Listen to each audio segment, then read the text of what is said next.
பேசுறதுக்கு முன்னாடி நான் ஒரு சின்ன ஃப்ளாஷ்பேக் மட்டும் போயிட்டு வரேன். 2014 போயிட்டு வரேன். ஒரு 14 வருஷம் முன்னாடி, ஒரு 14 வருஷம் முன்னாடி நான் வந்து ஆங்கராக இருந்த டைம்.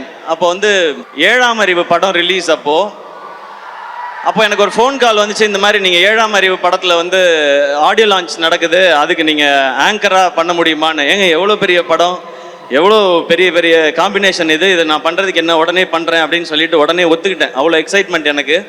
அப்புறம் ஒரு 2 நாளில் திரும்ப ஃபோன் வந்துச்சு, இல்லைங்க அது கரெக்டாக வராதுன்னு நினைக்கிறேன், அது வந்து ஒரு ஹீரோ வச்சு போகலான்னு முடிவு பண்ணிட்டாங்க, அதனால நீங்கள் அதில் ஆங்கரிங் பண்ண முடியாது, ஸ்கிரிப்ட் பண்ணுறீங்களான்னு கேட்டாங்க. நான் சொன்னேன், ஏங்க இவ்வளோ பெரிய படத்தில் ஏதாவது ஒரு பார்ட்டாக இருந்தால் கூட எனக்கு ஓகே தான், அதனால் நான் வந்து பண்ணுறேன்னு சொன்னேன். அந்த ஷோ வந்து ஜெய் அண்ணன் ஹோஸ்ட் பண்ணாங்க. எனக்கு அவரை ரொம்ப பிடிக்கும். அதனால நான் இந்த மாதிரி ஒரு ஈவெண்ட் ஸ்டேஜுக்கு பின்னாடி சைடில் நின்று ஜெய் அண்ணனுக்கு வந்து நெக்ஸ்ட் லிங்க் சொல்லிகிட்டே இருக்கணும். அந்த கேப்பில் வந்து நான் பார்த்தா சூர்யா சார் உட்காந்துருக்காங்க, முருகதாஸ் சார் உட்காந்துருக்காங்க, பக்கத்தில் உதயநிதி ஸ்டாலின் சார் உட்காந்துருக்காரு, செம்ம க்ரௌடு எல்லாமே இருக்குது. அந்த கேப்பில் தான் அது தெரிஞ்சுக்கிட்டே இருந்தது. அதுவே எனக்கு அவ்வளோ சந்தோஷம். அந்த ஆங்கரிங் சான்ஸ் நான் எதிர்பார்த்தது எதுக்கான, இன்றைக்கி ஒரு சான்ஸ் கிடச்சிதுன்னா நம்மளோட திறமையெல்லாம் ஏதாவது காமிச்சு முருகதாஸ் சார் படத்தில் ஏதாவது ஒரு ரோல் வாங்கிடலாமா அப்படின்னு ஆசையோடு தான் வந்தேன். ஆனால் ஸ்டில் அந்த ஷோவை நான் என்ஜாய் பண்ணேன். அப்படியே ஒரு சில வருஷம் கழித்து இன்னொரு ஃபோன் கால் வந்தது.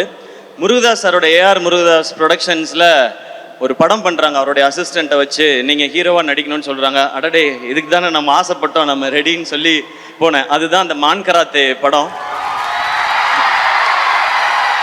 அந்த படம் ஆடியோ லான்ச்சில் வந்து முருகதாஸ் சார் இருந்தாங்க, சீஃப் கெஸ்ட் வந்து சங்கர் சார். அப்போ நான் பேசும்போது சொல்லியிருந்தேன், நான் இப்போ தான் ஆரம்பிச்சிருக்கேன், என்னைக்காவது ஒரு நாள் நான் வந்து முருகதாஸ் சார் டைரக்ஷனில் நடிக்கணும், சங்கர் சார் டைரக்ஷனில் நடிக்கணும், அதுதான் என்னுடைய ஆசை, அதுக்கு என்னுடைய திறமையும் வியாபாரத்தையும் நிச்சயமாக வளர்த்துக்குவேன்னு சொல்லி பேசியிருந்தேன். அப்போ அந்த ஆடியோ லான்ச் வந்தப்போ தான் அந்த சோஷியல் மீடியா ஆரம்பித்த டைம். அதில் எல்லாருமே நிறையா கிண்டல் பண்ணாங்க. 2 படம் ஓடிடுச்சுன்னா உடனே உனக்கு முருகதாஸ் படம் கேட்குதா, சங்கர் படம் கேட்குதான்னு சொன்னாங்க.